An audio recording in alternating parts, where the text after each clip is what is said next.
el 6 de marzo de 1944, a 28.000 pies sobre Brandeburgo, Alemania, la máscara de oxígeno se congeló contra el rostro del mayor Hans Kobler mientras exploraba el cielo cristalino a través de la cubierta de su Messit Bf-109G6, liderando su formación mixta de cazas hacia la corriente de bombarderos que sus controladores de tierra habían prometido que no tendrían escolta a esa altitud, tan adentro del Reich. Akon, Indiana a las 12 alto. Cazas monomotores con tanques desmontables. La advertencia crepitó en sus auriculares con creciente pánico. La sangre de Kobler se convirtió en agua helada. Cazas americanos, cazas monomotores aquí, sobre Brandeburgo, a menos de 80 kilómetros de Berlín. Era imposible. Ningún caza monomotor aliado tenía el alcance necesario para penetrar tan lejos en Alemania y regresar a Inglaterra. El alcance máximo de escolta del P-47 Thunderbolt estadounidense era Arkan, apenas rozando el espacio aéreo alemán. El bimotor P-38 Lightning no solo podría llegar a Hannover en un buen día, sino también a Berlín. Esto hizo añicos todos los cálculos, todas las suposiciones y todas las estrategias defensivas que la Luftwaffe había construido desde que comenzó la campaña de bombardeos diurnos estadounidense. Mientras Kobler observaba cómo las brillantes formas plateadas se hacían más grandes, con sus distintivas puntas de alas cuadradas y sus elegantes perfiles volviéndose inconfundibles, comprendió con claridad cristalina que estaba presenciando el principio del fin. No se trataba de los rayos cortos y rechonchos ni de los relámpagos gemelos que habían aprendido a utilizar en el límite extremo de su alcance. Se trataba de aviones Mustang P-51B norteamericanos que se movían por el cielo con la confianza propia de los depredadores que sabían que tenían combustible para quemar, altitud de sobra y todo el tiempo del mundo para cazar. 730 bombarderos pesados de la octava Fuerza Aérea se aproximaban a Berlín. No se trata del habitual ataque hacia la capital antes de pasar a objetivos secundarios, sino de un asalto directo al corazón del Tercer Reich. Y por primera vez en la historia de la guerra aérea, cazas monomotores los escoltarían durante todo el trayecto de ida y de vuelta. Lo que Kobler y su formación de 7 bimotores Mi-10 y 41 millas mil y Mi-9 no sabían era que ese momento desencadenaría el colapso psicológico más profundo en la historia de la aviación militar. Una destrucción completa no solo de aeronaves y pilotos, sino del mismo sistema de creencias que había sostenido la superioridad aérea alemana desde 1939. Las matemáticas de la aniquilación no se escribían en las salas de conferencias del Ministerio del Aire, sino en las estelas de condensación que cruzaban el cielo de Brandeburgo en Angels 28. El impacto, en realidad, había comenzado a acumularse semanas antes, aunque pocos en el alto mando de la Luftwaffe habían atado los puntos. El 11 de enero de 1944, el mayor Hermann Graf, al mando del JG-11, se encontró con cazas monomotor estadounidenses cerca de Brunswick, 240 kilómetros más adentro de Alemania de lo que deberían haber podido volar. Su informe posterior a la acción, que sugería que estos cazas debían haberse reabastecido en bases secretas en Suecia, fue descartado por Berlín porque consideró que la fatiga de combate afectaba el juicio. Pero los avistamientos se multiplicaron. Hannover el 29 de enero. Magde el 3 de febrero. Cada informe amplió el alcance conocido de los cazas estadounidenses más hacia el este y cada uno de ellos fue respondido con una negación oficial. El Ministerio del Aire del Reich emitió una directiva el 15 de febrero declarando categóricamente que los informes sobre cazas monomotores estadounidenses más allá de la RU son identificaciones erróneas de P-38 bimotores o aviones amigos. Los pilotos que hagan tales afirmaciones estarán sujetos a evaluación médica. La verdad era mucho más inquietante que las conspiraciones suecas o las alucinaciones de los pilotos. En Bridgefield, Ohio, los ingenieros estadounidenses habían logrado lo que los expertos técnicos alemanes habían declarado físicamente imposible, ampliar el radio de combate del P-51B Mustang a más de 650 millas utilizando tanques de combustible auxiliares desechables. Las matemáticas parecen violar las leyes básicas de la aerodinámica. Un caza monomotor que transportara suficiente combustible para volar 1.300 millas manteniendo el rendimiento de combate era, según los cálculos alemanes, una imposibilidad de ingeniería. Edmund Heinzlock, que comandaba el segundo escuadrón del Jack Casada 11, escribió en su diario a principios de 1944, habíamos calculado con precisión. Los cazas monomotor estadounidenses podían escoltar a sus bombarderos 450 kilómetros desde sus bases en Inglaterra, no más allá. Esto nos proporcionó toda Alemania central y oriental como terreno de caza donde podíamos atacar las oleadas de bombarderos sin interferencias. Era simple aritmética. La capacidad de combustible dividida por la tasa de consumo es igual a la autonomía. Los estadounidenses no podían cambiar las leyes de la física. Pero los estadounidenses no habían cambiado las leyes de la física. Simplemente las habían aplicado de forma más creativa de lo que cualquier persona en el alto mando alemán hubiera imaginado posible. El secreto no estaba en el avión en sí, sino en dos innovaciones revolucionarias que la inteligencia alemana había pasado por alto o descartado como propaganda. El motor Merlin fue construido por Packard y los tanques de combustible fueron diseñados por los británicos. El motor Packard 51650-3 del P-51B no era simplemente una copia autorizada del Rolls-Royce Merlin. Era una versión mejorada, fabricada con tolerancias que superaban incluso las especificaciones británicas originales. Utilizando técnicas de producción en masa estadounidenses refinadas en las plantas automotrices de Detroit, Packard había logrado algo notable.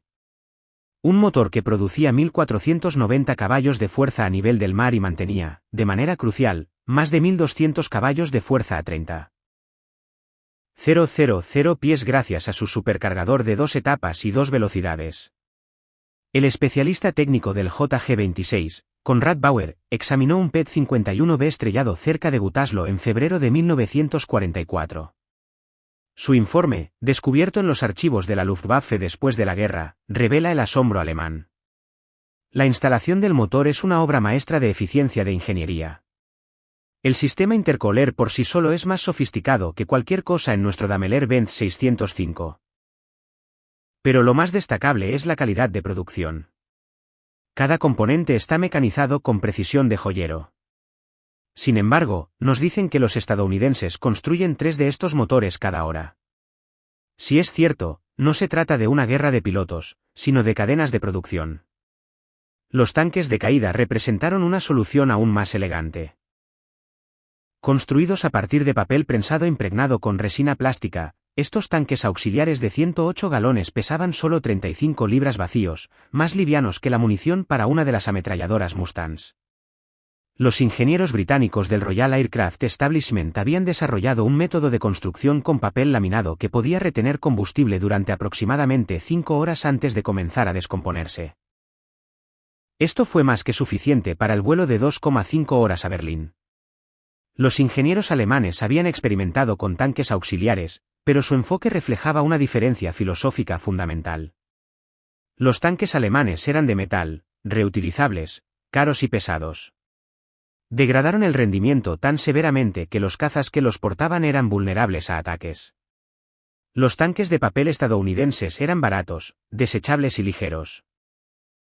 Un P-51B con 2 tanques de combustible 108 podría volar a Berlín. Deshazte de los tanques en segundos al entrar en combate y lucha con pleno rendimiento. El teniente coronel Hubert Zenke, comandante del 56º Grupo de Cazas, explicó la revolución táctica en una sesión informativa de 1944. Los alemanes esperaban que ahorráramos combustible para ahorrar lo suficiente para el combate y el regreso. Pero con tanques de combustible desmontables, podríamos quemar combustible como millonarios. Navega hacia Berlín con los tanques externos, déjalos caer y aún tendrás nuestra carga interna completa de combustible para 30 minutos de combate a toda velocidad, más el vuelo de regreso a casa. Ya no estábamos volando al límite. Teníamos margen para quemar. Para entender el impacto psicológico del 6 de marzo de 1944, primero hay que comprender el trauma del 14 de octubre de 1943, el Jueves Negro. Cuando la octava Fuerza Aérea intentó bombardear las fábricas de cojinetes de bolas en Weinfurt sin escolta de cazas de largo alcance. De las 291 fortalezas voladoras B-7 que cruzaron el espacio aéreo alemán ese día, 60 fueron derribadas y 138 resultaron dañadas, una tasa de pérdidas del 20,6% con bajas de más de 600 aviadores. La Luftwaffe había demostrado con brutal eficacia que los bombardeos diurnos sin escolta eran insostenibles. El general Ira Eker, al mando de la octava Fuerza Aérea, se vio obligado a suspender por completo las incursiones de penetración profunda. El general mayor Adolf Galland y el general de Agfle, general de los combatientes, declararon el 14 de octubre como la mayor victoria del Jagd en la guerra defensiva. En sus memorias de posguerra, The First and the Last, escribió: después de Weymouth, creíamos haber demostrado que el bombardeo de precisión diurno era un concepto fallido. Los estadounidenses tendrían que unirse a los británicos en el bombardeo nocturno, donde la precisión era imposible y el daño limitado. Habíamos ganado la batalla teórica. Pero Galland, aunque era un brillante estratega, había cometido un error de cálculo crucial.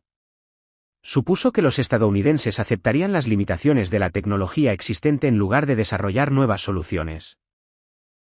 Cuando en diciembre de 1943 empezaron a llegar a su escritorio informes sobre un nuevo caza estadounidense con un alcance extraordinario, los desestimó. Cuando sus propios pilotos informaron sobre la presencia de cazas monomotores sobre Hanover en enero de 1944, los acusó de estar viendo divagaciones.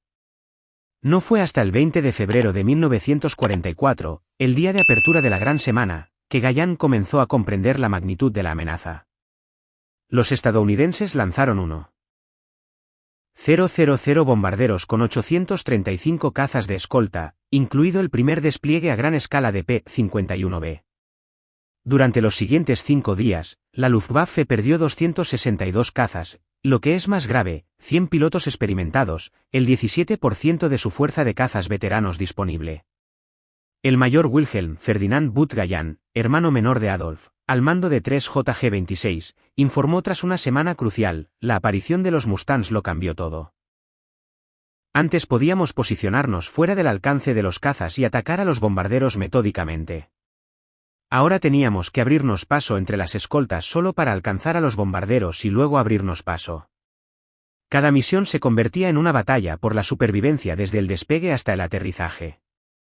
La mañana del 6 de marzo de 1944 amaneció despejada y fría en el norte de Europa. Un clima perfecto para volar. En la RAF Laxton, Inglaterra, los equipos de tierra habían estado trabajando toda la noche, preparando al 357º Grupo de Cazas para la misión más ambiciosa jamás intentada, la primera unidad de P-51 en proporcionar escolta hasta Berlín. El coronel Henry Spitzer, al mando del 357º Grupo de Cazas, informó a sus pilotos a las 6 horas. Caballeros, hoy vamos a Big B todo el trayecto. Estaremos sobre territorio enemigo durante 4 horas.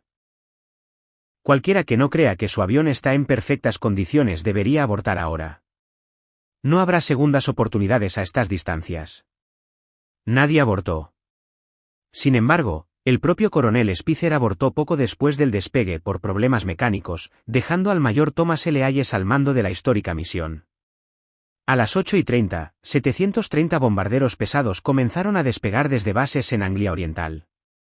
Tras ellos, 796 cazas se prepararon para proporcionar escolta de relevo.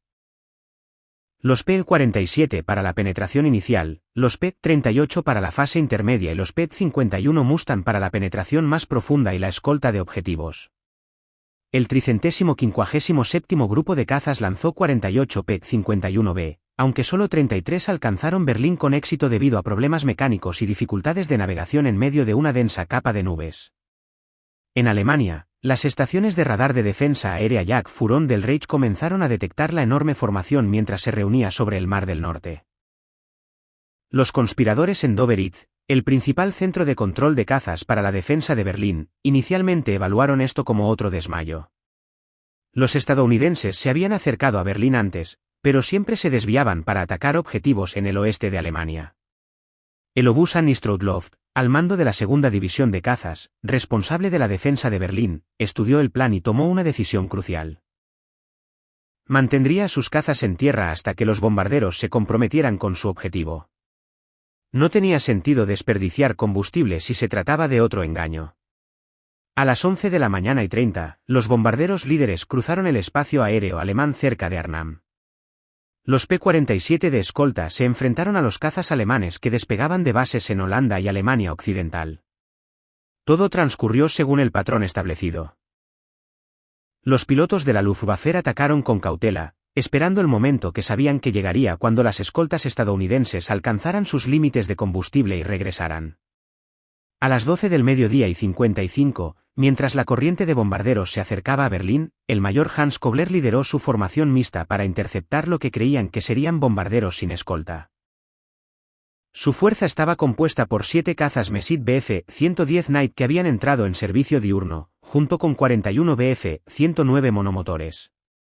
Los controladores alemanes habían rastreado el regreso de los P-47 y asumieron que los bombarderos ahora eran vulnerables. El mayor Thomas Hayes, al mando de los 33 Mustangs del 357º Grupo de Cazas que habían llegado a Berlín en medio de un mal tiempo, describió posteriormente el momento en su informe de combate. Atravesamos la capa de nubes para ver B-24 Liberates abajo y a nuestra izquierda. Simultáneamente, avistamos aproximadamente 40 aviones enemigos preparándose para atacar. MiG-100 y MiG-100, y MiG-100 y MiG-9 Inés. Aún no nos habían visto. Teníamos ventaja de altitud y la sorpresa fue total. La formación alemana, centrada por completo en la corriente de bombarderos, no vio a los Mustangs hasta que fue demasiado tarde. La neblina se abalanzó sobre los cazas enemigos, gritando: Escuadrón Greenhouse, aquí el líder Greenhouse. Bandidos a baja altura a las 2, tanques de descarga y ataquen. El Feldwebel Jan Müller, del JG-11, a los mandos de uno de los Bf-109 de escolta, sobrevivió al encuentro y lo describió posteriormente. Estábamos en la posición perfecta justo al comenzar nuestro ataque en picado contra los bombarderos cuando las trazadoras pasaron junto a mi cabina. Miré hacia arriba y vi cazas monomotor con distintivos estadounidenses lanzándose sobre nosotros. Era imposible. Estábamos sobre Berlín. Mi primer pensamiento fue que debían ser aviones capturados. Algún tipo de engaño. Pero entonces vi los tanques de descarga caer, docenas de ellos, y supe que eran auténticos cazas estadounidenses con un alcance que no habíamos imaginado posible. Lo que siguió no fue una batalla, sino una ejecución. Los cazas alemanes, completamente sorprendidos y fuera de posición, se dispersaron confundidos. En 12 minutos de combate, el 357 grados grupo de cazas reclamó la destrucción de 20 aviones enemigos sin perder ni un solo P-51. El propio Hayes derribó un Bf-1009 a baja altura cerca de Belsen, y luego lideró a otros Mustangs, ametrallando un aeródromo alemán. En su finca de Carinole, a 80 kilómetros al norte de Berlín, el mariscal del Reich Hermann Göring estaba almorzando cuando recibió la llamada del general Dagflear Adolf Galland. Cazas estadounidenses sobrevolaban Berlín. Cazas monomotores. Se equivoca, Galland, dijo Göring rotundamente. Revise sus informes. Mariscal del Reich, tengo confirmación visual de múltiples fuentes.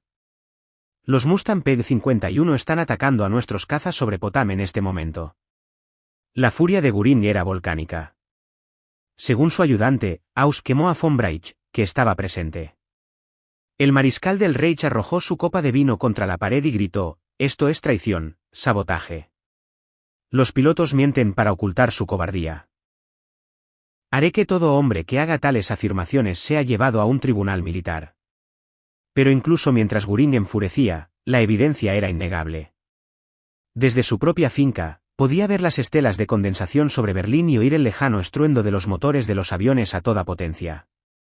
Su ayudante testificaría más tarde que Göring se encontraba tras pasar casi una hora mirando el cielo desde la ventana, sin decir nada. Esa noche, Göring emitió su orden más infame de la guerra aérea. Cualquier piloto que afirme haber visto cazas monomotor estadounidenses sobre Berlín será arrestado por cobardía y difusión de propaganda derrotista. El alcance máximo de los cazas estadounidenses es el RU. Esto es un hecho científico. La orden creó el caos en las unidades de cazas que ya se recuperaban de sus pérdidas. Los pilotos que acababan de sobrevivir al combate contra los P-51 ahora eran amenazados con un juicio marcial por informar de lo que habían visto. Varios comandantes de escuadrón, incluido el mayor Garral, simplemente ignoraron la orden y ordenaron a sus pilotos que informaran de los cazas bimotores en sus informes de combate. El general mayor Galland, en una acalorada conferencia en el Ministerio del Aire el 8 de marzo, le entregó a Göring un trozo del tanque de combustible de un P-51, claramente marcado como hecho en Estados Unidos y recuperado de un campo cerca de Magdeburg. La respuesta de Göring entró en la leyenda de la Luftwaffe. No me importa si me traes un Mustang entero en bandeja de plata. Los estadounidenses no pueden escoltar a Berlín. Es científicamente imposible. Fue en ese momento, según las memorias de Gallen, cuando supo que Alemania había perdido la guerra. Más tarde, en Nuremberg, Göring admitiría: cuando vi cazas estadounidenses sobre Berlín, supe que se había acabado la fiesta. Para los pilotos de la Luftwaffe, la aparición de los Mustangs sobre Berlín representó no solo una sorpresa táctica, sino una crisis existencial. Eran hombres a quienes se les había dicho repetidamente que defendían una fortaleza inexpugnable, que la ciencia y la ingeniería alemanas eran superiores a cualquier cosa que los aliados pudieran producir. Altmann Heinz Knoka, al mando del segundo escuadrón del Jagdgeschwader 11, escribió en su diario el 7 de marzo de 1944, ayer lo cambió todo. Siempre supimos dónde estábamos a salvo, dónde podíamos reagruparnos, dónde podíamos atacar sin interferencias. Esa certeza se ha esfumado. Si pueden llegar a Berlín, pueden llegar a cualquier lugar. Ya no somos cazadores, sino perseguidos, incluso sobre nuestra propia capital. El impacto psicológico se vio amplificado por la calidad de la oposición. El PET-51B no solo estaba presente sobre Berlín. Era dominante. Su motor Merlin le otorgaba una velocidad máxima de 700 km por hora a 7.670 metros, superior a los 620 km por hora del Bf-109 G6 a la misma altitud. Su ala de flujo laminino proporcionaba un manejo excepcional a gran altitud. Sus ametralladoras calibre 450 proporcionaban una potencia de fuego concentrada. Lo más importante, sus pilotos estaban frescos, no fatigados por horas de combate al límite de sus reservas de combustible. Un Tapizia Vera PCE, del JG-301, sobrevivió a un encuentro con PET-51 el 9 de marzo y describió la experiencia. Venían desde arriba y desde atrás, siempre con ventaja de altitud. Cuando girábamos para atacar, ascendían rápidamente. Tenían la capacidad de ir en vertical cuando querían. Cuando intentábamos descender en picado, nos seguían fácilmente. Luchaban como si tuvieran combustible ilimitado, haciendo múltiples pasadas, siguiéndonos hasta baja altitud. Estábamos acostumbrados a los cazas estadounidenses que tenían que vigilar su combustible, que hacían una pasada y continuaban hacia casa. Estos Mustangs jugaban con nosotros como gatos con ratones. Johannes Steinhoff, al mando del JG-77, escribiría más tarde sobre el cambio estratégico. Debíamos asumir que todas las formaciones de bombarderos contaban con escolta de Mustangs, incluso si no podíamos verlos. Se acabaron los ataques en grandes formaciones, se acabó perder tiempo en posicionarnos. Debíamos entrar de inmediato con lo que tuviéramos, aceptar mayores pérdidas y esperar llegar a los bombarderos antes de que los Mustangs nos encontraran. La aparición de los Mustangs sobre Berlín coincidió con otra crisis que, y la aceleró, estaba sofocando lentamente la escasez de combustible de la Luftwaffe. Alemania siempre había dependido de la producción de combustible sintético, convirtiendo el carbón en gasolina de aviación mediante el proceso de hidrogenación de Burgos. Esto requería enormes plantas industriales vulnerables a los bombardeos de precisión. Antes de marzo de 1944, estas plantas de combustible sintético habían sido prácticamente inmunes a los ataques. Estaban demasiado lejos de Inglaterra para un bombardeo preciso con escolta de cazas. La matemática era simple. Sin escolta, los bombarderos no podían sobrevivir sobre el objetivo el tiempo suficiente para un bombardeo de precisión. Sin precisión, era improbable que las enormes estructuras de hormigón de las plantas de hidrogenación sufrieran daños graves. El Mustang cambió esta ecuación de la noche a la mañana. El 1 de mayo. El 12 de junio de 1944, la octava Fuerza Aérea lanzó su primer gran ataque contra la planta de combustible sintético de Luna, a 160 kilómetros al suroeste de Berlín. 800 bombarderos, escoltados por 735 cazas, incluidos 298 P-51, lanzaron 1.718 toneladas de bombas con una precisión sin precedentes. La producción en Luna se redujo un 90% de la noche a la mañana. Para junio de 1944, la producción alemana de combustible de aviación había disminuido de 175.000 toneladas mensuales a 35.000 toneladas. Para septiembre, se había reducido a 7.000 toneladas, apenas suficiente para abastecer 500 salidas diarias en todos los frentes. Los vuelos de entrenamiento se cancelaron por completo. Los nuevos pilotos eran enviados al combate con tan solo 50 horas de vuelo total, en comparación con las 250 horas que eran la norma en 1942. Un piloto veterano transferido del Frente Oriental a la defensa del Reich describió el deterioro de la situación. Para el verano de 1944, nos limitamos a un vuelo de entrenamiento por semana, y luego a uno por mes. Luego, ninguna. Llegaron nuevos pilotos a nuestras unidades, sin haber disparado sus cañones en vuelo, sin haber practicado vuelo en formación, sin haber participado en simulacros de combate. Eran como corderos al matadero. La escasez no se debía solo a combustible. Era experiencia, confianza, todo lo que define a un piloto de caza. La verdadera magnitud del impacto del Mustang se hizo evidente el 6 de junio de 1944, el día de la mayor invasión anfibia de la historia requería una superioridad aérea absoluta sobre las playas. Los aliados realizaron 14.674 salidas el día de la Luftwaffe realizó 319, perdiendo 35 aviones en el proceso. Sobre las playas de la invasión, solo aparecieron 2 cazas alemanes en todo el día.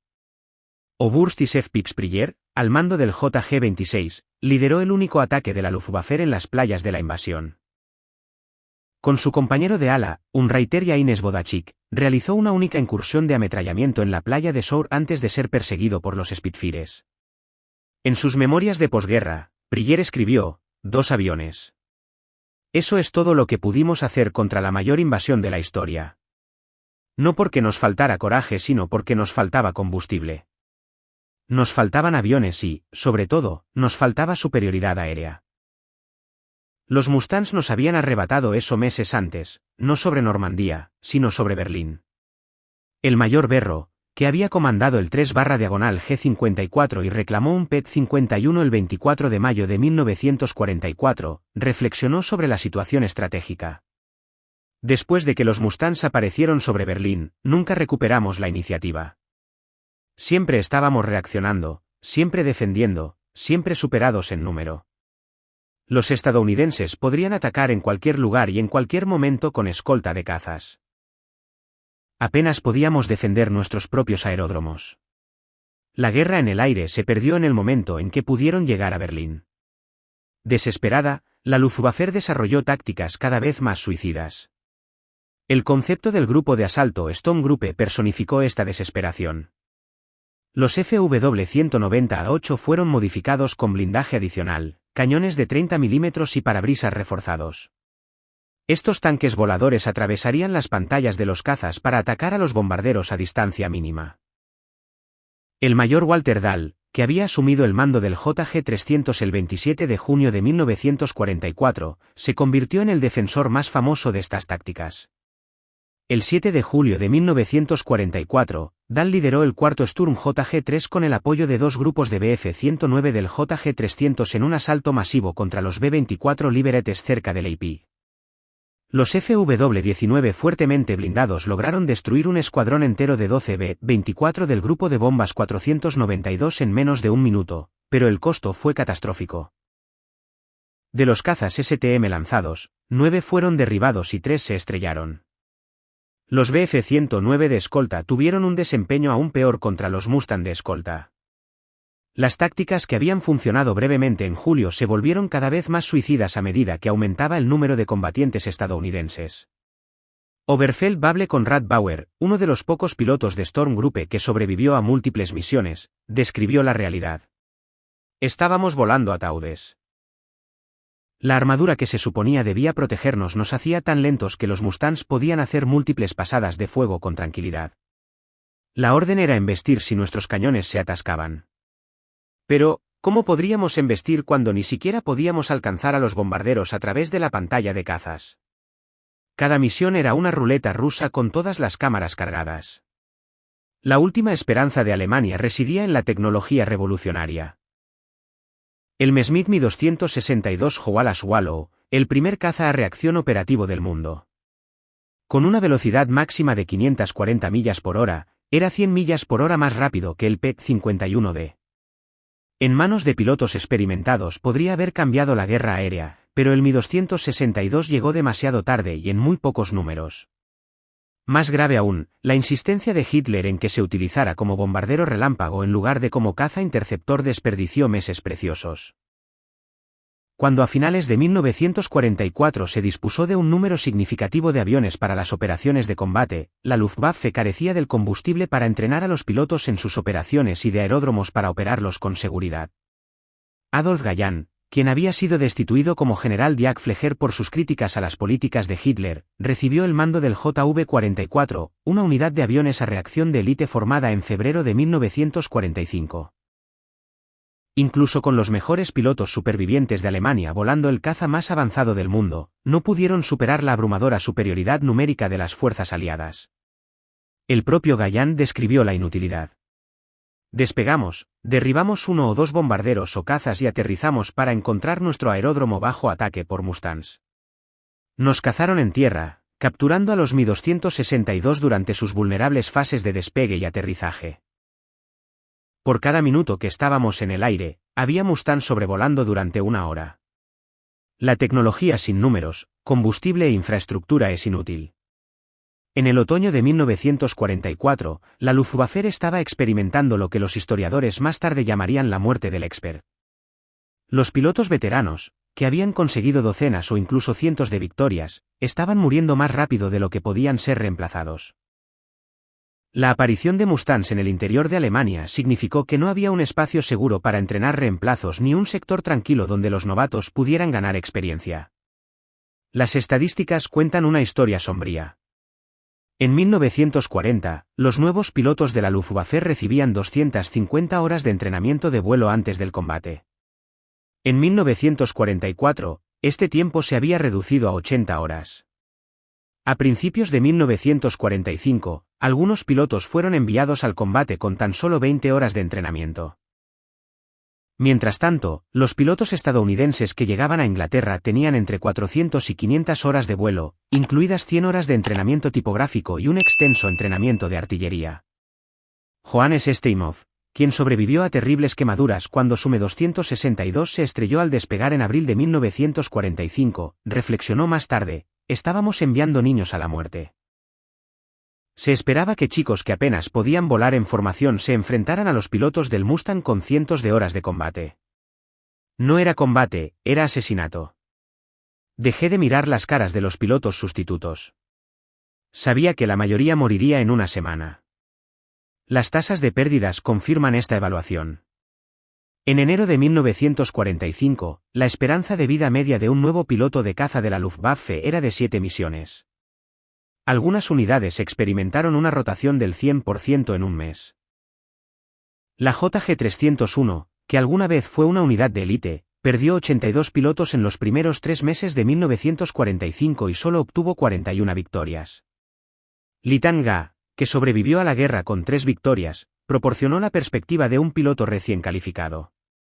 Se suponía que mi primera misión sería un vuelo de entrenamiento, una patrulla sobre Brunswick con pilotos experimentados. Los Mustangs nos adelantaron incluso antes de que nos formáramos correctamente. Mi líder de vuelo murió en el primer paso. Nunca vi el Mustang que me disparó, solo los trazadores que pasaban por mi dosel. Me sumergí hasta la copa de los árboles y volé solo a casa. Ese fue mi entrenamiento de combate. Mientras la Luftwaffe sangraba en los cielos, los bombardeos estadounidenses destruían implacablemente la producción aeronáutica alemana. El largo alcance del Mustang significaba que ninguna fábrica estaba a salvo. Los grandes centros de producción de Regensburg, Augsburg, Wiener Neustadt y Leipzig fueron atacados repetidamente con una precisión devastadora. Después de la guerra, testificó el ministro del Reich de Armamento y Producción de Guerra, Albert Speer. El Mustang permitió a los estadounidenses mantener una presión continua sobre nuestra industria aeronáutica. Reparábamos una fábrica, reanudábamos la producción, y en cuestión de días, volvía a ser destruida. Comenzamos a dispersar la producción en cuevas y bosques, pero esto aumentó los costos y redujo la eficiencia en un 75%. En 1944 estábamos produciendo más cazas que en 1943, pero no podíamos producirlos con la suficiente rapidez para reemplazar las pérdidas, y no teníamos ni combustible para volarlos ni pilotos para hacerlos volar. Los números lo confirman. La producción de cazas alemanes alcanzó un máximo de 3.300 aviones en septiembre de 1944, pero las pérdidas ese mes fueron 3.217. La Luftwaffe estaba literalmente perdiendo aviones a un ritmo más rápido del que la economía industrial más eficiente del mundo podía construirlos.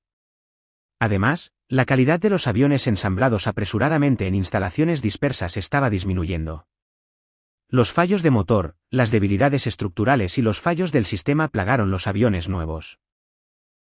El ingeniero jefe Kurt Tank, diseñador del FW-190, visitó unidades de primera línea en diciembre de 1944 y quedó sorprendido por lo que encontró. Se estaban entregando aviones con defectos críticos. Los motores que debían funcionar durante 100 horas fallaban después de 10. Las superficies de control se atascaban. Las armas estaban desalineadas. Habíamos pasado de producir los mejores cazas del mundo a fabricar trampas mortales voladoras.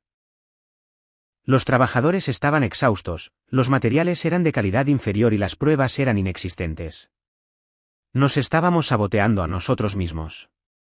El 1 de enero de 1945, la Luftwaffe lanzó la Operación Bodenplatte, placa base, un ataque sorpresa masivo contra aeródromos aliados en Bélgica y los Países Bajos.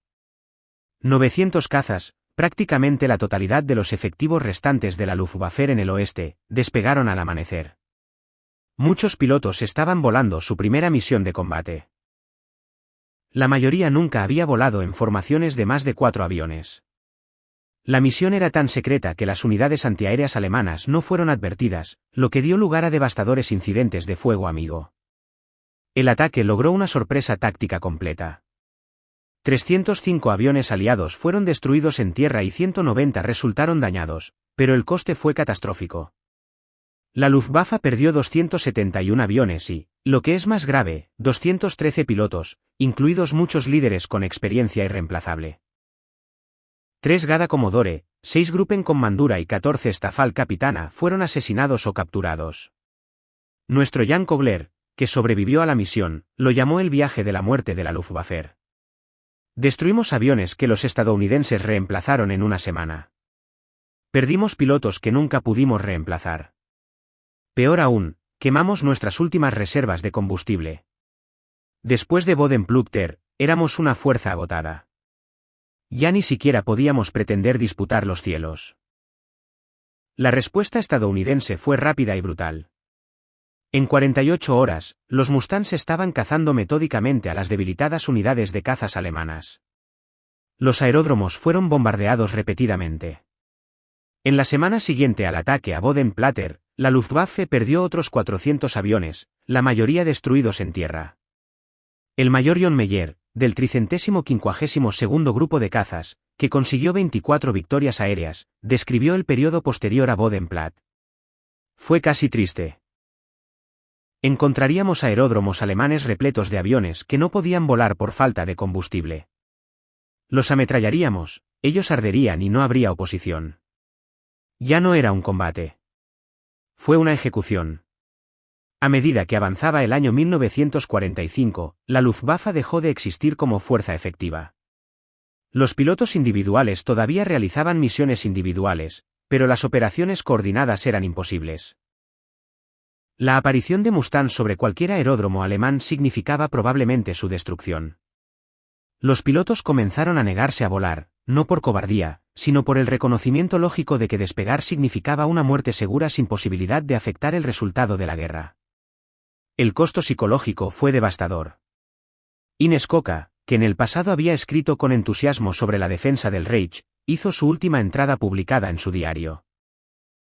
He perdido innumerables amigos en esta unidad. Chicos que entrené, chicos con los que volé, chicos que amé como hermanos, todos muertos. ¿Para qué? Ya ni siquiera podemos alcanzar a los bombarderos. Los Mustangs están en todas partes. Ellos son dueños de nuestro cielo. Ya no soy piloto de combate. Soy un objetivo a la espera de ser asesinado. Los propios registros de la Luftwaffe capturados después de la guerra cuentan la historia en cifras crudas. Enero de 1944, 2. 395 pilotos de caza disponibles para las operaciones. Junio de 1944, 1.523 pilotos de caza disponibles. Día de enero de 1945, 742 pilotos de caza disponibles. Abril de 1945, aproximadamente 200 pilotos de combate todavía volando. De los pilotos de la Luftwaffe que estaban operativos el 1 de enero de 1944, menos del 5% sobrevivió a la guerra ileso. La aparición de los Mustangs sobre Berlín desencadenó una aniquilación total que consumió a toda una generación de aviadores alemanes. Después de la guerra, los pilotos sobrevivientes de la Luftwaffe fueron notablemente sinceros sobre el impacto del P-51 Mustang. Su testimonio, recogido por oficiales de inteligencia aliados e historiadores posteriores, proporciona una visión única del colapso psicológico de una fuerza otrora dominante. Adolf Galland, a pesar de su despido en tiempos de guerra y de sus conflictos con el liderazgo nazi, siguió siendo una de las voces más respetadas sobre la derrota de la Luftwaffe. En una entrevista de 1954, declaró: "El P-51 Mustang fue el arma decisiva en la guerra aérea sobre Alemania. No era el mejor caza en todas las categorías. El Spitfire giraba mejor. El FW-190 rodaba mejor. El Mi-262 era más rápido. Pero el Mustang era muy bueno en todo y podía volar en cualquier lugar. Una vez que apareció sobre Berlín, supimos que la guerra estaba perdida. Era como una partida de ajedrez donde tu oponente de repente tiene reinas que pueden moverse a cualquier parte del tablero". Johannes Steinhoff, quien sobrevivió a quemaduras terribles cuando su Mi-262 se estrelló al despegar en abril de 1945, posteriormente se desempeñó como jefe de Estado Mayor de la Fuerza Aérea Alemana de posguerra y presidente del Comité Militar de la OTAN. Su evaluación fue igualmente dura. El Mustang no solo derrotó a la Luftwaffe, sino que destruyó el concepto mismo de superioridad aérea alemana. Habíamos construido toda nuestra estrategia defensiva asumiendo que Alemania estaba fuera del alcance de los cazas monomotor. Cuando esa suposición resultó falsa, todo se derrumbó. No fue solo una derrota táctica. Fue una catástrofe estratégica de la que nunca nos recuperamos. Quizás el testimonio más conmovedor provino de Ines Koke, cuyo diario había registrado toda la historia, desde la confianza hasta el colapso. En una reunión de antiguos adversarios en 1975, conoció al coronel Clarence B. de Anderson, un triple as que había volado Mustangs con el 357 Fighter Group. No le dijo: "Debe comprender que cuando vimos sus Mustangs sobre Berlín aquella primera vez, fue como descubrir que el océano no tenía fin. Nos habían dicho que estábamos ganando, que Estados Unidos estaba demasiado lejos para hacernos daño. De repente, ya estabas allí, sobre nuestra capital, con combustible de sobra. Nos rompió algo. No solo nuestra voluntad de luchar, sino nuestra fe en todo lo que nos habían dicho". Eric Hartmann, el as con mayor puntuación de la guerra con 352 victorias, sobrevivió gracias al desarrollo de tácticas específicas anti-Mustang. Atacaría solo cuando tuviera todas las ventajas y se retiraría inmediatamente si aparecieran los Mustangs. En sus entrevistas de posguerra, reconoció: "Luchar contra los Mustangs no era un combate tal como lo entendíamos. Era supervivencia. Tenían todas las ventajas. Número, altitud, combustible y una calidad de piloto cada vez mayor. Solo podíamos aspirar a sobrevivir y quizás sorprender a algún rezagado". El impacto estadístico del P-51 Mustang en la guerra aérea sobre Europa se puede medir en cifras contundentes que revelan tanto la escala del éxito estadounidense como la magnitud de la derrota alemana. Los aviones destruidos P-51 Mustang consiguieron 4.950 victorias aéreas en Europa. 4.131 aviones enemigos adicionales destruidos en tierra. Esto representó el 48,9% de todas las reclamaciones de cazas de la USAAF en el teatro europeo. Índice de pérdidas. La tasa de pérdidas en combate del P-51 es del 1,2% por salida. La tasa de pérdidas de cazas de la Luftwaffe en 1945 fue del 18% por salida. La tasa de mortalidad general es de aproximadamente 3,6 a 1 a favor del P-51. Protección de bombarderos pre-Mustang, tasa de pérdida de bombarderos del 9,1% por misión. La tasa de pérdidas del bombardero posterior al Mustang es del 2,5% por misión. Reducción del 68% en las bajas de tripulaciones de bombarderos. Revolución de rango P-47. Radio de combate del Thunderbolt, 375 millas. Radio de combate del Rayo P-38, 450 millas. P-51B/C Mustang radio de combate 650 millas con tanques lanzables. P-51 de Mustang, radio de combate de 750 millas con tanques lanzables. Porcentaje de territorio alemán dentro del alcance del P-51 100%. Supremacía de producción, total de P-51 producidos 15.686. Tasa máxima de producción 320 por mes. Costo por avión. $51.000 en 1945. Producción de cazas alemanes, 25.860 en 1944. Cazas alemanes operativos en cualquier momento. Nunca más de 1.500. Desgaste de pilotos. Los pilotos estadounidenses que llegaron a Europa entre 1944 y 1945 tenían un promedio de 400 horas de vuelo. Los pilotos alemanes que entraron en combate entre 1944 y 1945 tenían un promedio de 80 horas de vuelo. La tasa de supervivencia de los pilotos de la Luftwaffe entre 1944 y 1945 era inferior al 15%. Tasa de finalización de giras de pilotos de combate estadounidenses, 65%. La aparición de los Mustangs sobre Berlín representó más que una victoria táctica. Fue una revolución estratégica en la guerra aérea. Por primera vez en la historia, una nación podría proyectar poder aéreo decisivo sobre la totalidad del territorio de otra potencia importante. Las implicaciones se extendieron mucho más allá de la Segunda Guerra Mundial. El general Karl Spaatz, comandante de las Fuerzas Aéreas Estratégicas de Estados Unidos en Europa, escribió en su informe posterior a la acción: el P-51 Mustang nos otorgó la supremacía aérea sobre Europa. No superioridad aérea, que implica una contienda continua, sino supremacía aérea, dominio total. Para la primavera de 1944, podíamos atacar cualquier objetivo en cualquier momento con pérdidas aceptables. Esto no era solo una ventaja militar, sino un arma psicológica. La moral alemana, tanto militar como civil, se derrumbó al darse cuenta de que podíamos llegar a cualquier lugar, en cualquier momento. El Mustang propició una cascada de efectos estratégicos, la parálisis industrial. Ninguna fábrica alemana estaba a salvo. La producción tuvo que dispersarse a instalaciones ocultas e ineficientes. Las redes de transporte se interrumpían constantemente.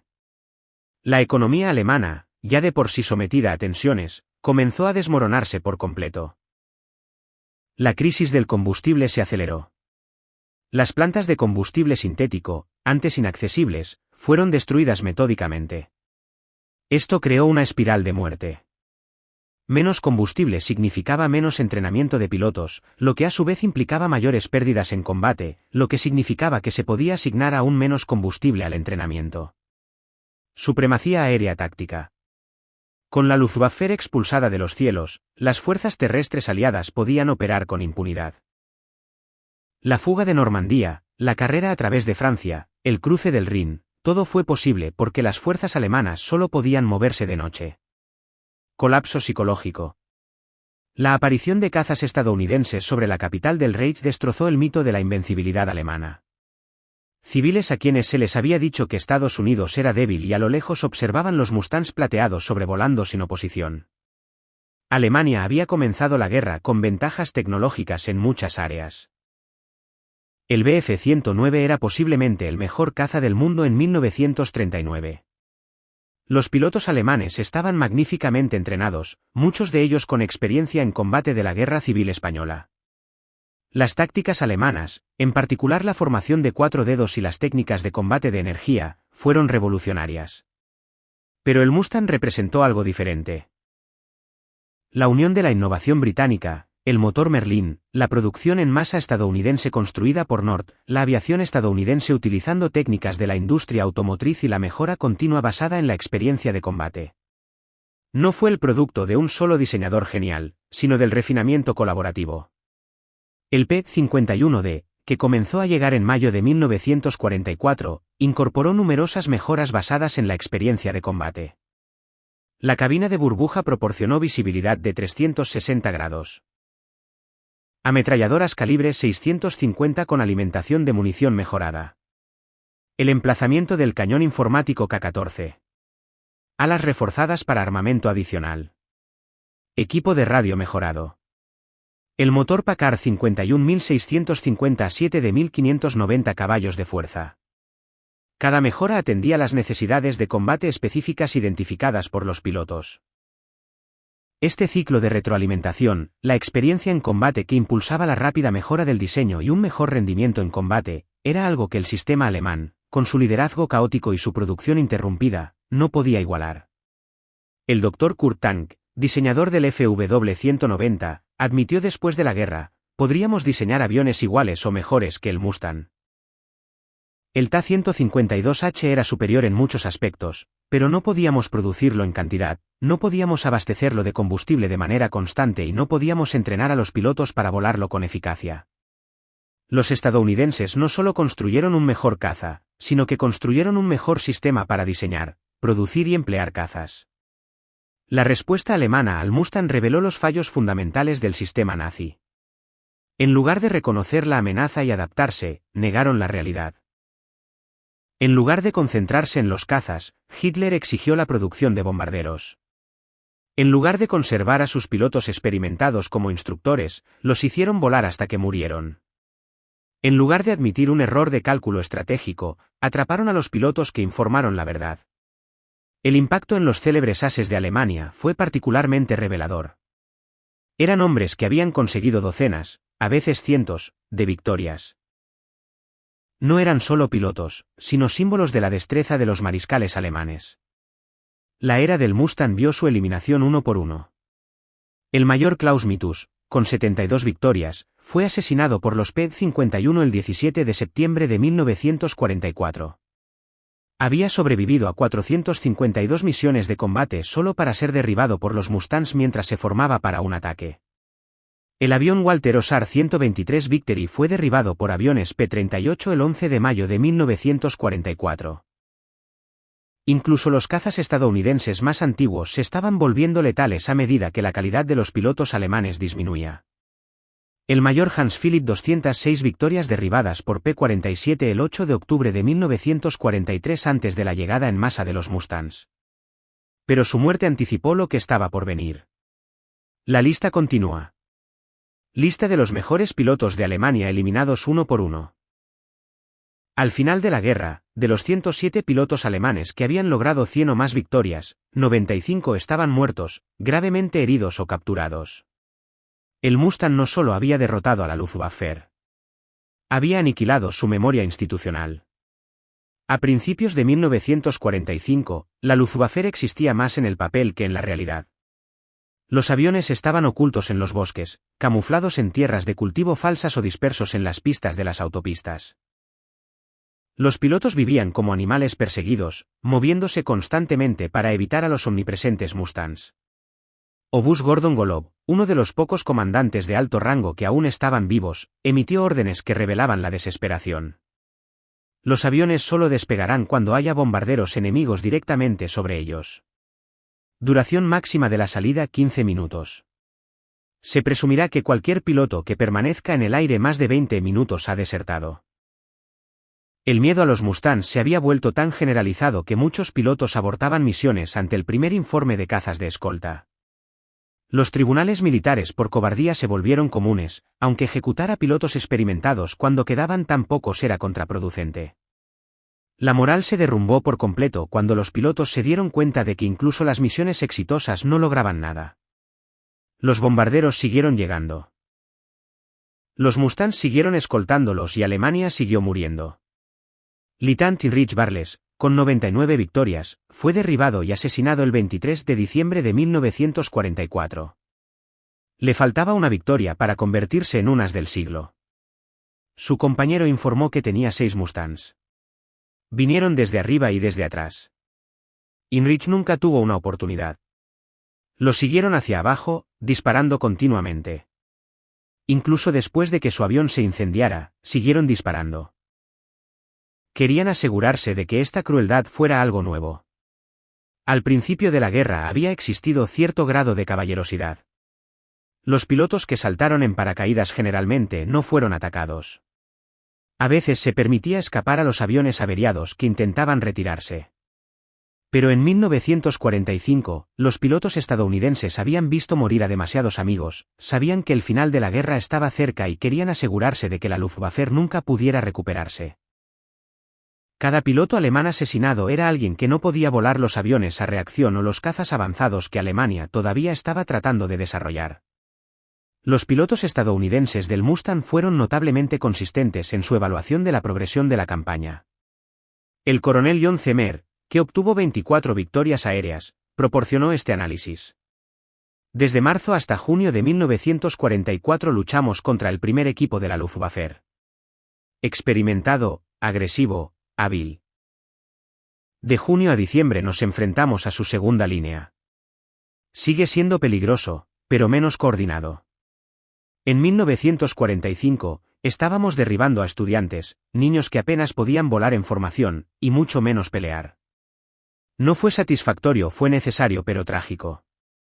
El teniente coronel John B. England, al mando del 362º Escuadrón de Cazas, observó: el Mustang no solo nos dio autonomía. Nos dio dominio psicológico. Los pilotos alemanes sabían que si veían Mustangs, probablemente iban a morir. Pudimos verlo en sus tácticas. Al principio, atacaban agresivamente incluso cuando estaban en inferioridad numérica. A finales del año 44, huirían en cuanto nos vieran. A los 45 años, muchos ni siquiera se habrían levantado si se hubiera informado de la presencia de Mustangs en la zona. El capitán Charles Chuck-Yeager, que más tarde rompería la barrera del sonido, consiguió 11,5 victorias con Mustangs. Su evaluación fue típicamente directa. El PET-51 era un avión honesto. Te dijo lo que iba a hacer.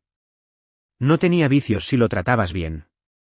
Contra los cazas alemanes en los años 44 y 45, era como tener un fusil cuando ellos tenían mosquetes. Teníamos todas las ventajas: velocidad, alcance, altitud y números. No fue una pelea justa, pero se supone que la guerra no debe ser justa.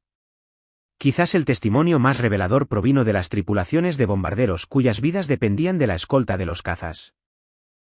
El sargento técnico William Mannis, artillero de un B-17 del 100º Grupo de Bombarderos, recordó: antes de los Mustangs, cada misión parecía un suicidio.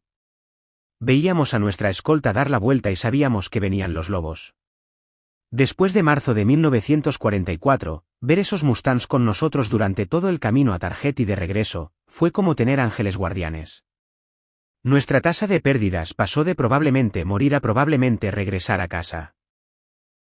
El éxito del PET-51 no fue solo un triunfo del diseño, sino de la producción. Las plantas de North American Aviation en Englewood, California, y Dallas, Texas, alcanzaron tasas de producción que parecían imposibles para los estándares alemanes. En el pico de producción de 1944, North American completaba un Mustang cada 63 minutos. La línea de montaje, adaptada de la industria automotriz, dividió la construcción en estaciones especializadas.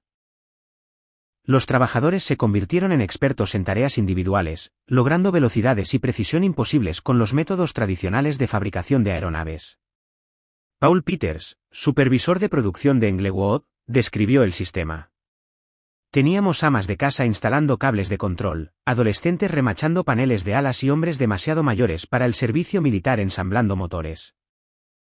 Ninguno de ellos había construido un avión antes de la guerra, pero el sistema estaba tan bien diseñado que en cuestión de semanas estaban produciendo un trabajo perfecto.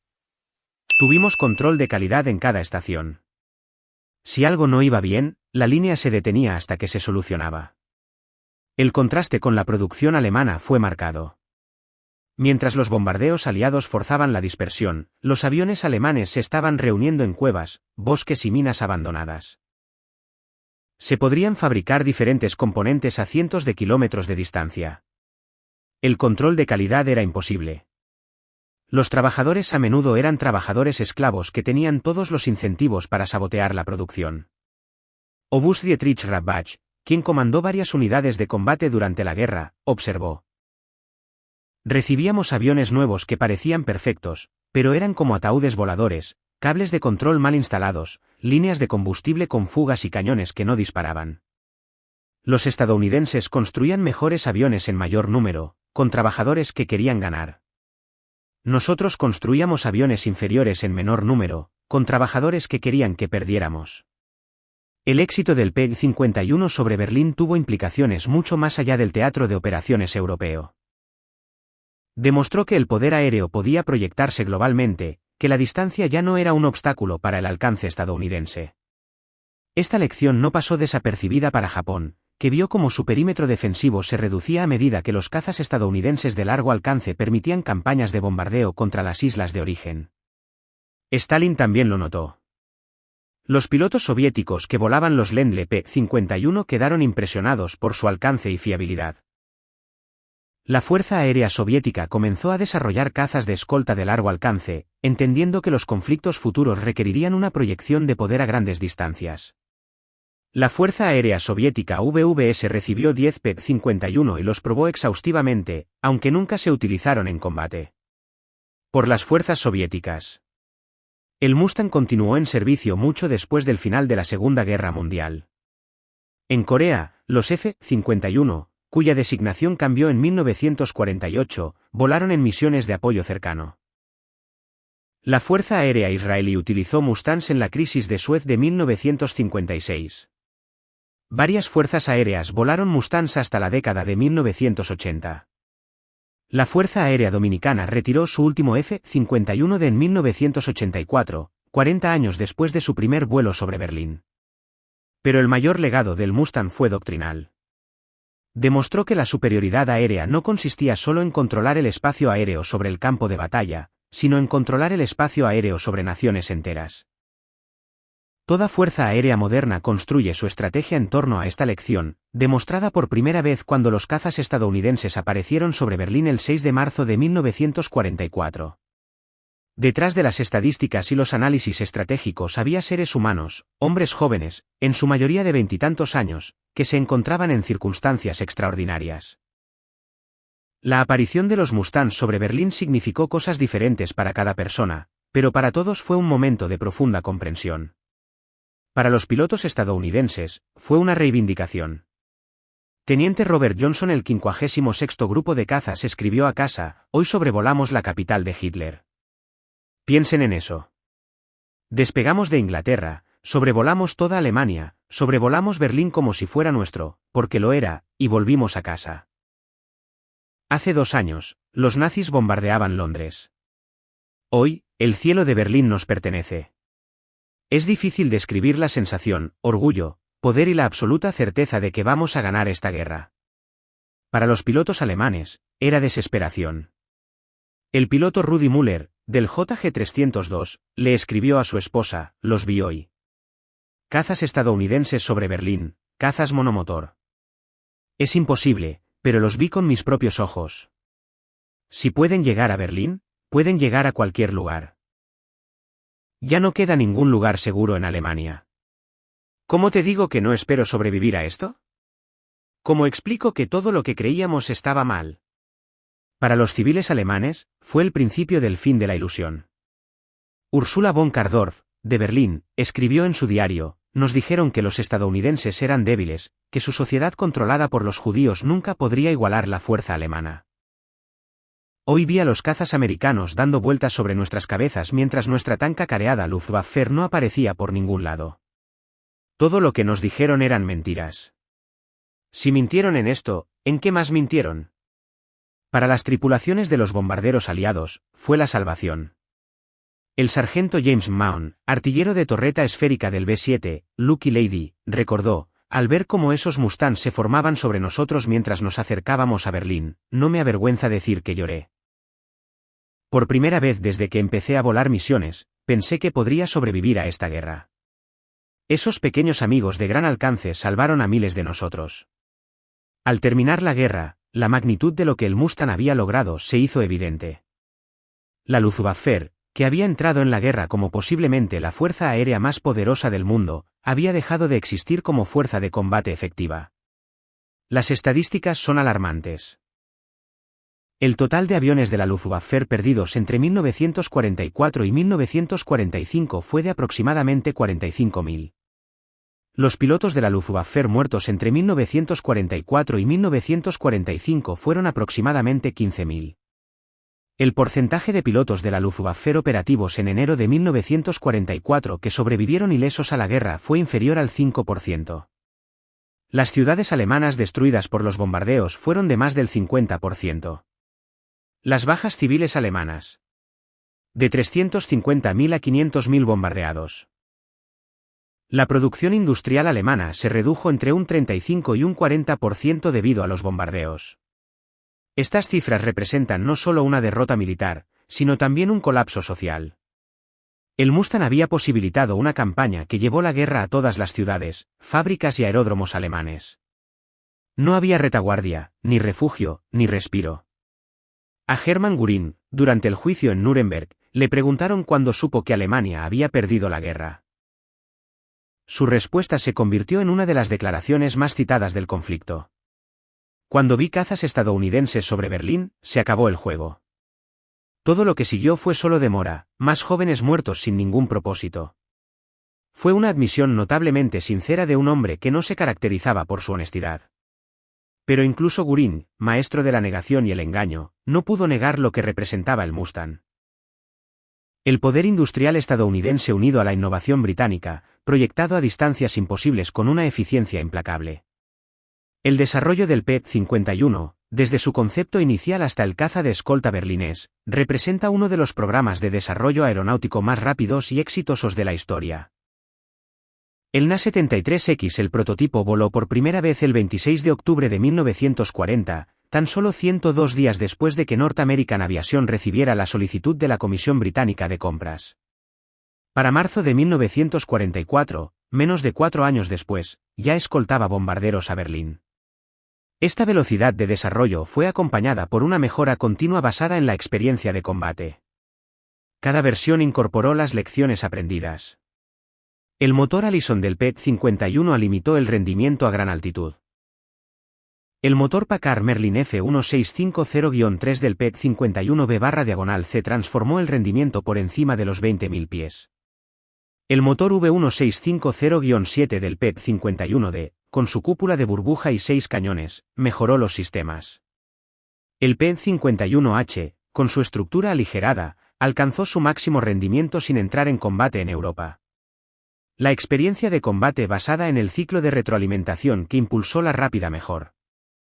Del diseño fue algo que el sistema alemán, con su liderazgo caótico y su producción interrumpida, no pudo igualar. Si bien los ingenieros alemanes produjeron diseños técnicamente excelentes como el TAR 152H o el Mi 262, no pudieron refinarlos basándose en la experiencia de combate ni producirlos en cantidades significativas. La aparición de los Mustangs sobre Berlín validó todo el concepto estadounidense de bombardeo estratégico. Teóricos de preguerra como Billy Mitchell y Julio Dewey argumentaban que el bombardeo podía ganar guerras al destruir la industria y la moral enemigas. Pero hasta que se dispuso de escolta de largo alcance, esto permaneció en la teoría. El Mustang hizo posible el bombardeo diurno de precisión. Mientras los británicos continuaban bombardeando áreas por la noche, los estadounidenses ahora podían bombardear con precisión instalaciones específicas.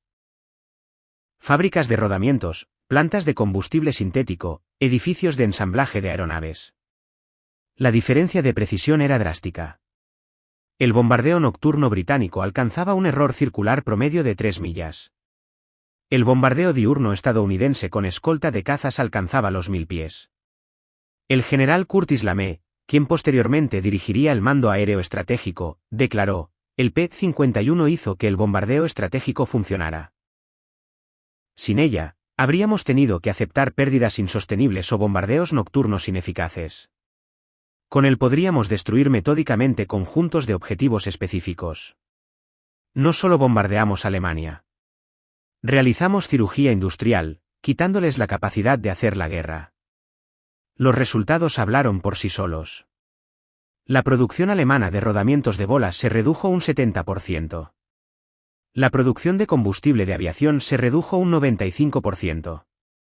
La producción de caucho sintético se redujo un 85%. El tráfico ferroviario se redujo un 75%. El tráfico de canales se eliminó por completo en Alemania Occidental. Esta precisa aplicación de la fuerza, posibilitada por las escoltas Mustang, acortó la guerra en meses o posiblemente años. Cada fábrica destruida, cada línea ferroviaria cortada, cada depósito de combustible quemado significaba que las fuerzas alemanas no podían luchar eficazmente. La imagen de los Mustangs sobre Berlín se convirtió en uno de los iconos visuales de la Segunda Guerra Mundial. Clasificación con el izamiento de la bandera en Yoima o soldados soviéticos en el Reichstag. Representaba la proyección del poder estadounidense, la superioridad tecnológica y la certeza de la victoria aliada. Para los estadounidenses, el Mustang se convirtió en un símbolo de la destreza industrial y tecnológica de su nación. Apareció en carteles de bonos de guerra, películas de Hollywood y celebraciones de posguerra. El hecho de que fuera diseñado y construido en un tiempo récord por una empresa que nunca antes había producido un caza encarna el espíritu americano de "se puede hacer". Para los alemanes, el Mustang representaba humillación y derrota.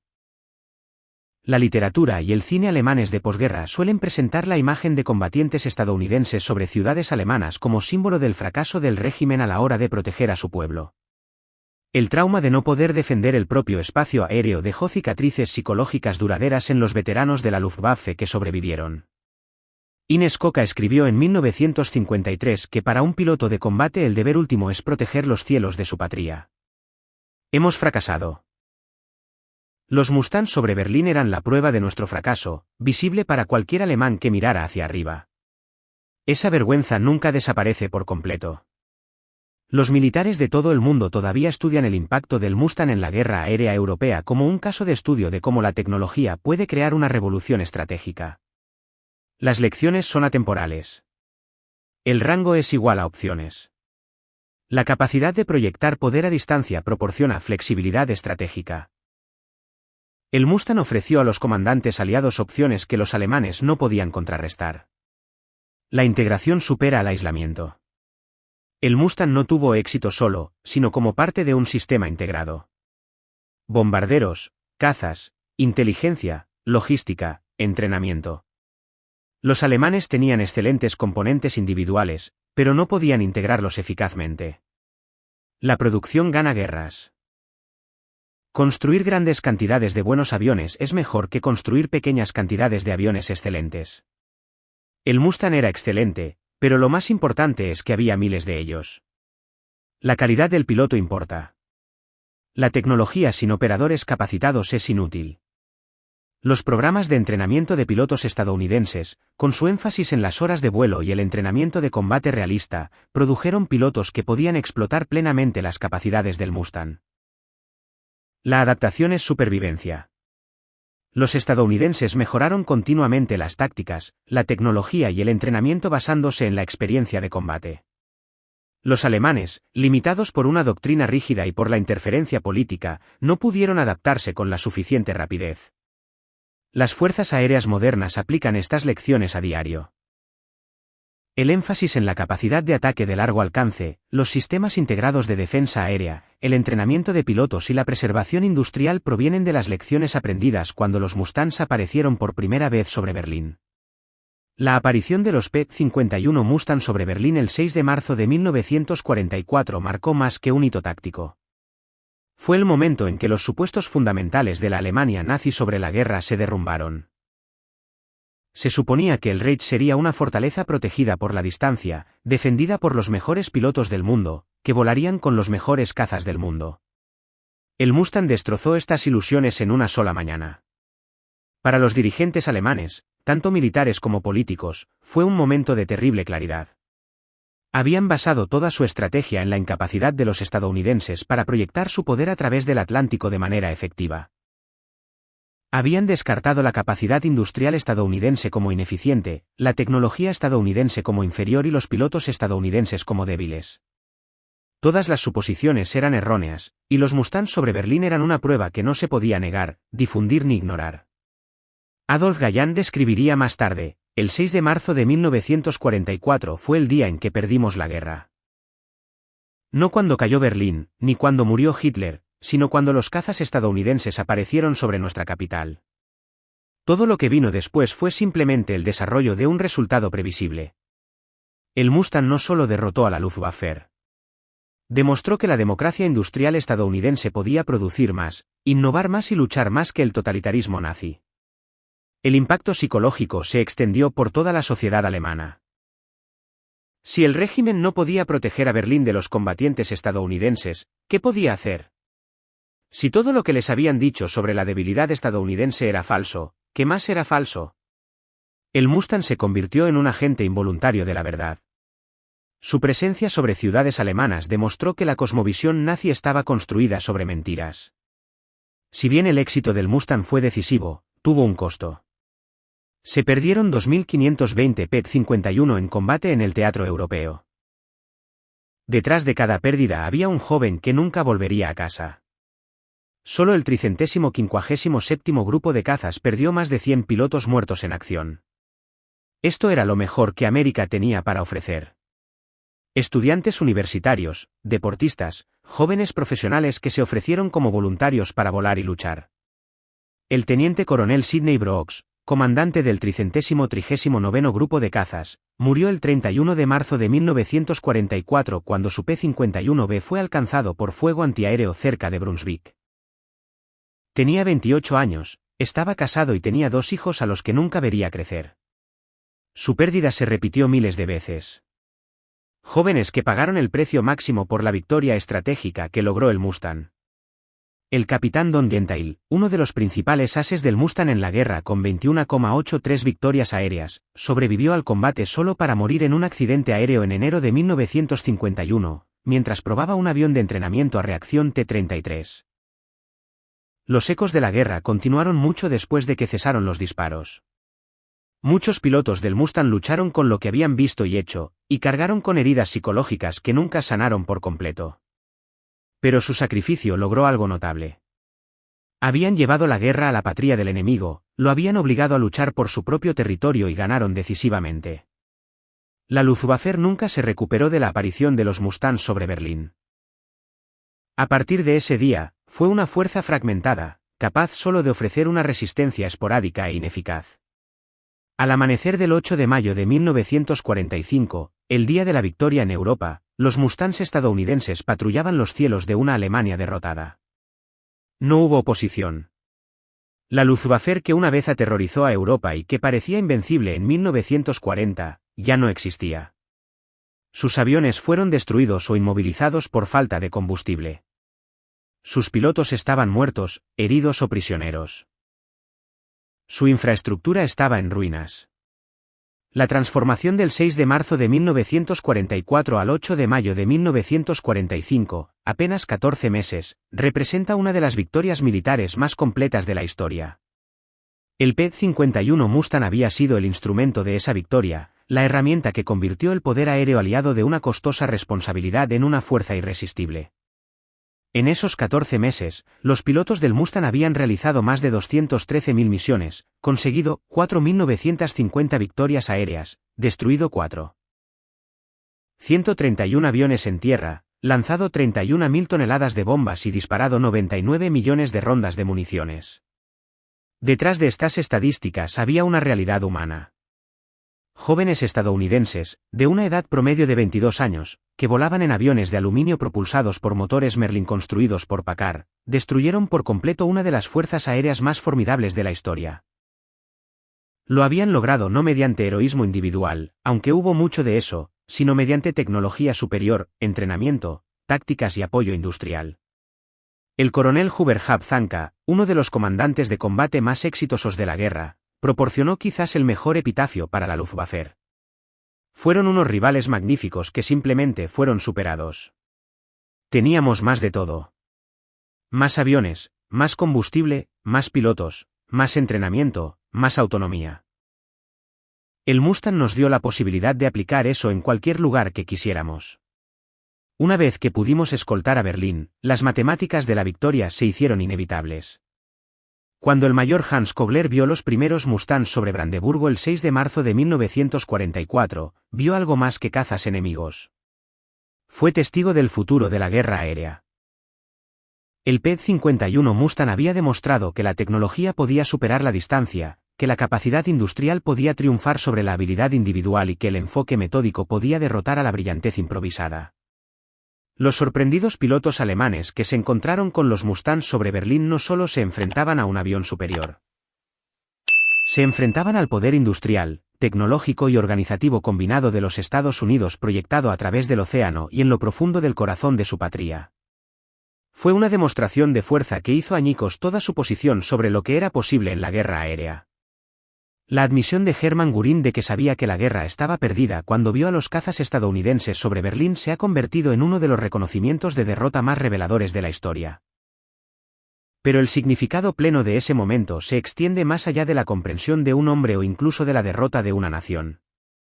La aparición de los Mustangs sobre Berlín representó un cambio fundamental en la naturaleza de la guerra misma. El momento en que el poder aéreo se volvió verdaderamente estratégico, cuando la capacidad industrial se volvió más importante que la tradición guerrera, cuando la eficiencia organizada triunfó sobre el heroísmo individual. Los pilotos alemanes que quedaron impactados por los Mustangs sobre Berlín presenciaron algo que resonaría a lo largo de las décadas.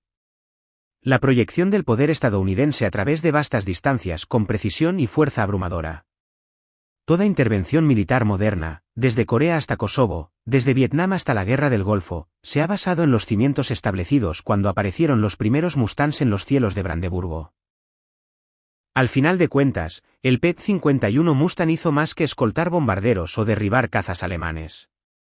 Destrozó las últimas ilusiones de un régimen construido sobre mentiras sobre la superioridad racial y el destino nacional.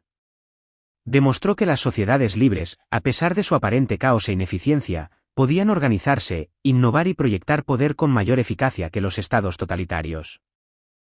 Demostró que la tecnología y la industria, correctamente aplicadas, podían superar cualquier ventaja defensiva de geografía o posición.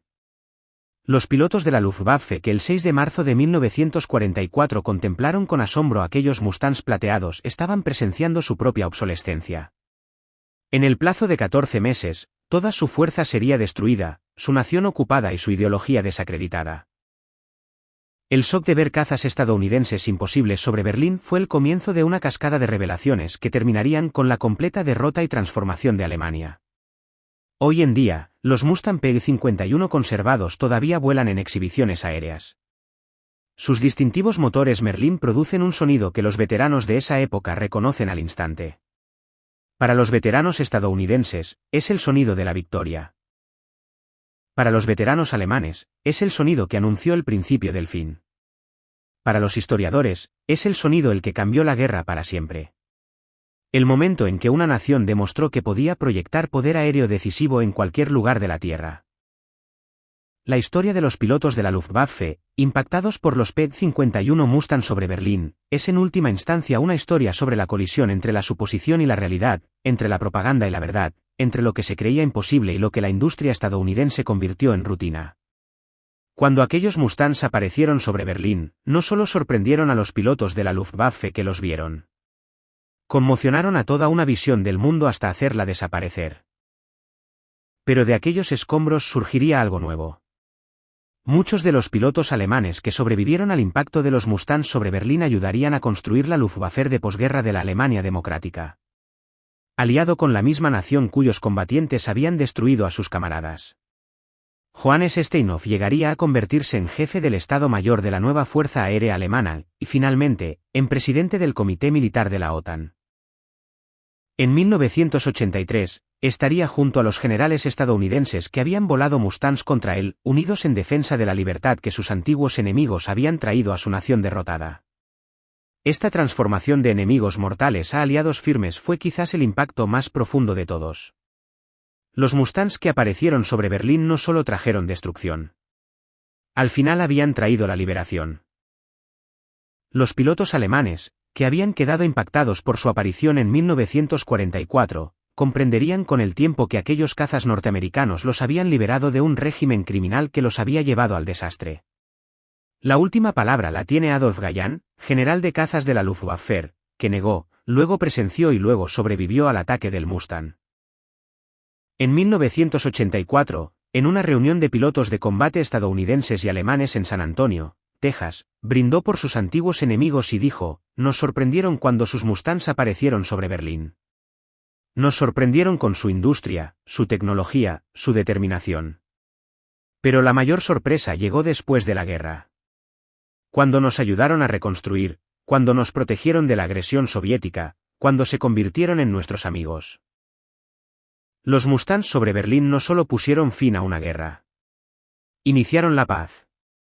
Por eso, los que sobrevivimos les estaremos eternamente agradecidos.